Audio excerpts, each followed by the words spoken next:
प्रिय विद्यार्थियों, सुप्रभात, नमस्कार। गणानंद के साहित्य को हम पढ़ रहे थे। आज हम फिर आगे चलते हैं और 3 सवैये और एक कवित पढ़ेंगे। सबसे पहले हम बात करते हैं सवैये की। कितको ढरी गो वह ढार अहो, जिहि मोतन आँखिन ढोरत है। अरसानी गही उही बाणी कछु, सरसाणी सो आनी निहोरत है। गन आनंद प्यारे सुजान सुनो, तब यों सब भांतिन भोरत है। मन माही जो तोर नहीं तो कहो, बिसबासी स्नेह क्यों जोरत है। कित शब्द का अर्थ यहाँ कहाँ है? कित को ढरी गौ वह ढार। कवि का स्वयं का ये छंद है, आत्मकथात्मक छंद है, जहाँ वह निष्ठुर सुजान को प्रेम तोड़ने पर उपालंब दे रहा है। कवि कह रहा है, प्रिय कित को ढरी गो वह ढार, अहो जिहि मो तन आँखिन ढोरत है। कि तुम्हारी कित को ढरी गौ व ढार। देखिए, ढरी शब्द का अर्थ है बहाव और ढार का अर्थ है ढलना, और ढोरत शब्द आया है इसमें पहली पंक्ति में, इसका अर्थ है ढुलकाते हो। कि हे प्रियतम, तुम्हारी वह मुझ पर प्रेम को बहाने वाली, ढरी का मतलब बहाना होता है, वह आदत जो है वो प्रवृत्ति जो है वो कहाँ जा डली। अहो जिहिमो तन आँखिन ढोरत हो, जिसके कारण तुम मेरी और अपनी आँखें ढुलकाती रहती थी, अर्थात तुम मुझे इच्छा भरी दृष्टि से देखती रहती थी। अरसानी गई उही बाणी कछु, सरसानी सो आनी निहोरत है। अरसानी का अर्थ है आलस और सरसानी का अर्थ है सरसता। अरसानी गही, तुमने आलस धारण कर लिया है। उही बाणी कछु, ये आदत तुमने डाल दी है। कछु सरसानी सो आनी निहोरत हो, तुम मुझे सरसता पूर्वक निहारती क्यों नहीं। घन आनंद प्यारे सुजान सुनो, तब यों सब भांति न भोरत है। घनानंद कहते हैं, हे प्रीतम सुजान, भोरत शब्द का अर्थ है भुलाना, छलना, ठगना। कि तुम मुझे इस प्रकार ठगती क्यों हो। मन माही जो तोरन ही तो कहो, विश्वासी स्नेह क्यों जोरत है। कि तुम्हारे मन में यदि तोड़ लेने की तुमने यदि ठान ली है, तो हे विश्वास में, स्नेह में तुम मेरे साथ घात क्यों कर रही हो, स्नेह का संबंध क्यों जोड़ रही हो। तो यहाँ देखा जाए तो सुजान बेवफा थी और उसके छली रूप का चित्रण हुआ है, जिसमें कवि आत्मकथात्मक रूप से सुजान को उपालंब देता नज़र आ रहा है। अब हम आगे चलते हैं अगले सवैये की तरफ, जिसमें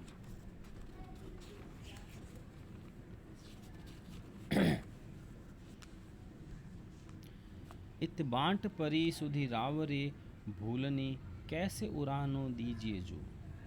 अब तो सब शीस चढ़ाई लई, जो कछु मन भाई सु कीजिए जो। घन आनंद जीवन प्राण सुजान, तिहारिये बातिन जीजिए जो। नित नीके रहो तुम्हें चाड कहाँ, वे असीस हमारियो लीजिए जो। ये जो सवैया है, इस सवैये में कवि वियोगग्रस्त है, विरह में जल रहा है, और उपालंब शैली में कवि का आत्मकथन है कि हे प्रिय सुजान, इत बांट परी सुधी रावरे भूलनी, कैसे उराहनो दीजिए जो। कि इत बांट परी, मतलब इत बांट परी का मतलब हिस्से में आना। मेरे हिस्से में तो तुम्हारी सुधियाँ हैं, यादें हैं, स्मरण करना है। रावरे भूलनी, और आपके भूलना। रावरे का मतलब आपके भूलना।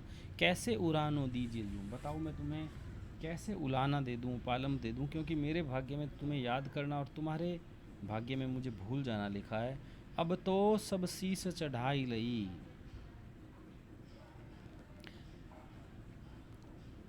अब तो मैंने ये शीस पर चढ़ा लिया है, मतलब मान लिया है, मैंने अपने सिर माथे धारण कर लिया है। जो कछु मन भाई सु कीजिए जो तुम्हारे हृदय में आए वो तुम करो, क्योंकि अब ये तो भाग्य में बधा है, और जो भाग्य में बधा है वो होकर ही रहेगा। घन आनंद जीवन प्राण सुजान, कि हे जीवन रूपी प्राण सुजान, तिहारिये बातिन जीजिए जो, मैं तुम्हारी बातें जो है उनसे ही अपना जीवन यापन कर लूँगा, केवल चर्चा करके ही जी लूँगा। नित नीके रहो तुम्हें चाड़ कहाँ, वे असीस हमारी ओ लीजिए जो। नित नीके रहो तुम अच्छे रहो, तुम मेरी ये मंगल कामना है, तुम ठीक रहो। तुम्हें चाड़ कहाँ, चाड़ का मतलब चाह, तुम्हारे मन में ललक कहाँ है।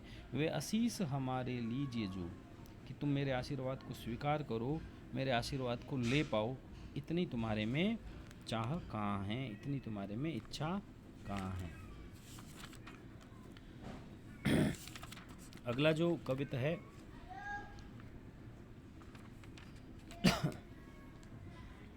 अंतर में वासी प्रवासी को सो अंतर है, मेरी न सुनत दैया आपनियो ना कहो।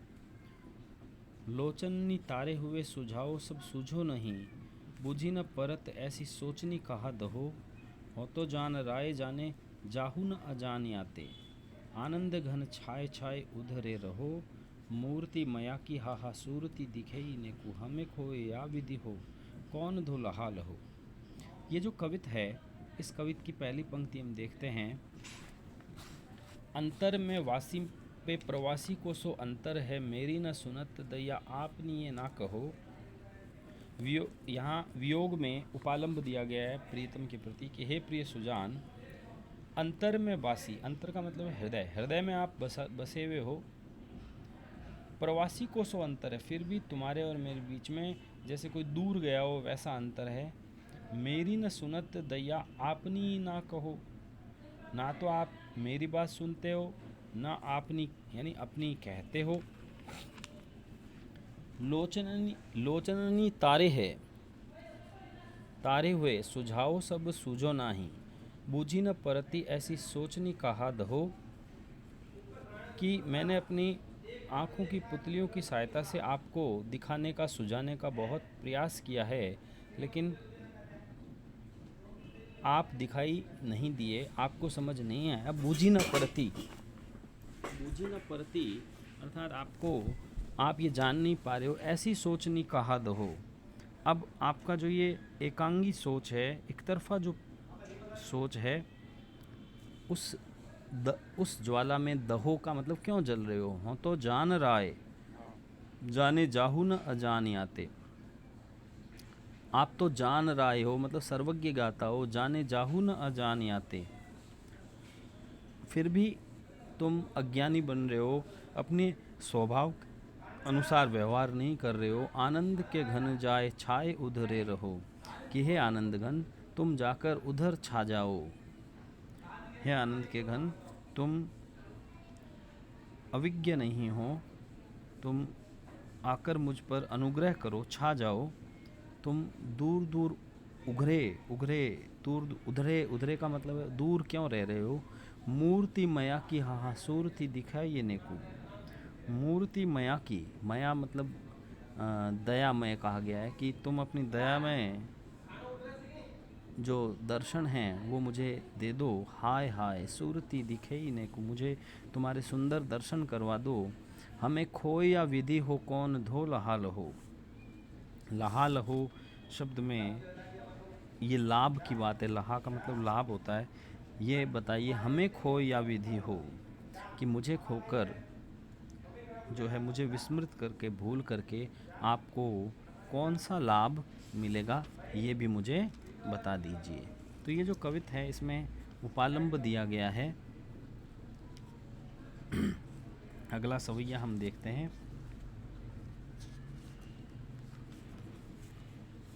अगला जो सवैया है इसमें नायिका अपनी सखी से नायक के मिलन के क्षणों का चित्रण कर रही है। मधुरता का भाव है, संयोग श्रृंगार का चित्रण है। ब्रज भाषा में ये सवैया लिखा गया है घनानंद जी द्वारा, और घनानंद जी इसमें लिखते हैं, सुनिरी सजनी रजनी की कथा इन नैन चकोरण ज्यों बिताई, मुखचंद सुजान सजीवन को लखी पाए भय कुछ रीति नहीं।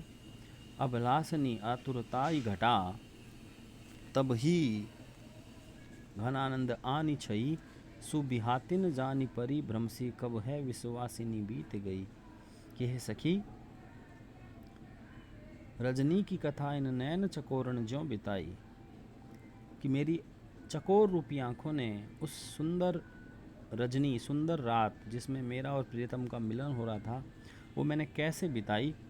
नैन चकोरण, मेरे नैन चकोर बन गए, मतलब ये रूपक अलंकार यहाँ आँखों को चकोर बताया गया और प्रिय के मुख को चांद बताया गया है। मुखचंद सुजान सजीवन को लखी पाए भय कुछ कछु रीति नहीं, कि मेरे चकोर रूपी नेत्र जो हैं वो जीवनदायक जो सुजान के मुख रूपी चंद्र को देखकर मैंने कैसे व्यतीत किया, मैं तुझे बताती हूँ। अभिलाषनी आतुरताई घटा,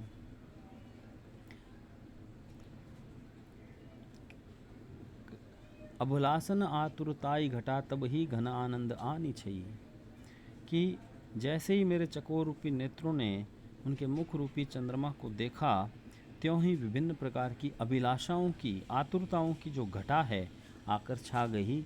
तब ही घन आनंद आनी चाहिए। उन अभिलाषाओं और आशाओं, आतुरताओं के जो बादल हैं वो आकर छा गए, मतलब एक प्रकार से हड़बड़ाहट हो गई। सुविहातिन जान परी, सुविहातिन जान परी भ्रमसी कब है विश्वासिन बीत गई। एक प्रकार की हड़बड़ाहट की घटा छा गई और ये नहीं जान पड़ा, एक भ्रम रह गया कि विश्वासिनी मतलब विश्वासघातिन रात्रि जो है कब बीत गई। मुझे तो मात्र ये भ्रम ही हुआ कि रात्रि हुई है।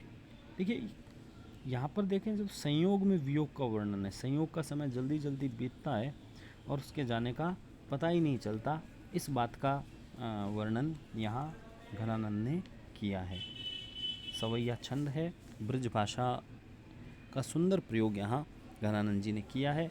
और संयोग में वियोग होना, संयोग में वियोग का वर्णन, ये घनानंद के संयोग की एक विशेष विशेषता है जो हमें ध्यान में रखनी है, कि किस प्रकार नायिका अपने नायक से मिलन का वर्णन करती है और ये बताती है कि भाई मेरे नयन रूपी चकोर ने जैसे ही नायक के मुख रूपी चंद्र को देखा, तभी मेरे मन में अभिलाषाओं और आतुरताओं की घटा इस प्रकार छा गई कि मुझे पता ही नहीं चला कि वो विश्वासघातिन रात्रि कब बीत गई।